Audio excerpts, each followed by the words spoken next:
2003, The Future is Wild gave viewers a look into our future and how the world will evolve. 2 years later, those themes of evolution resurfaced with video game developer Will Wright's latest title, Spore. With the concept now sketched out, Wright was ready to show Spore to the public for the first time. Our first task was to look at this broad notion of Spore and try to map it down into something that we thought was possible. One way of conceiving of making games is the designer has this very clear idea in their head of exactly what they want. They tell you, you go make it.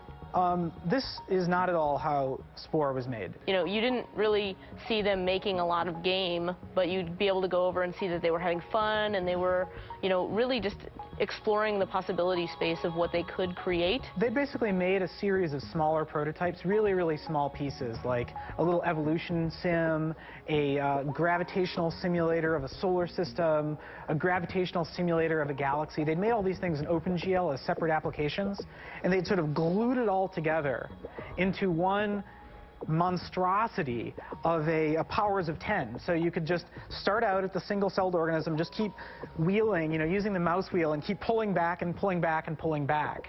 We were totally a skunkworks project. Like, no one outside of Maxis knew a damn thing about Spore. So our reveal, the place where we went from being no one had ever heard of Spore to everybody was really wanting it, was at GDC. It was a packed audience, and Will hadn't told them what the presentation was going to be about. I'd like to start by also apologizing for the title of this talk and the description. Or he actually had a name for the presentation, but had absolutely nothing to do with what he ultimately showed. This year, when they asked me what I was going to talk about, I just flat out lied.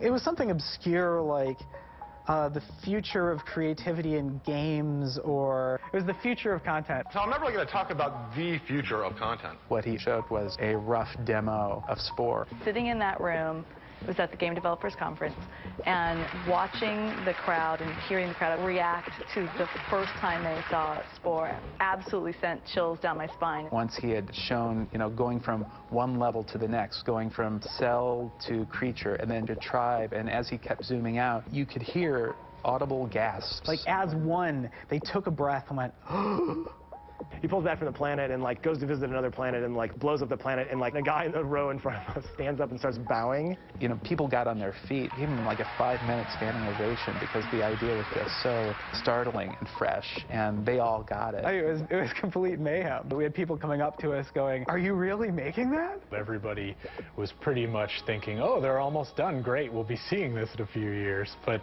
I mean, that demo is built around a couple strong pieces of technology we had, and you know, Will is a wizard when it comes to the demo. So like the whole purpose of that demo was to communicate what Spore was, both to us and to our future players, and to the EA executives. Spore invents strange new places and extraordinary creatures to live in them, drawing parallels from our own future planet.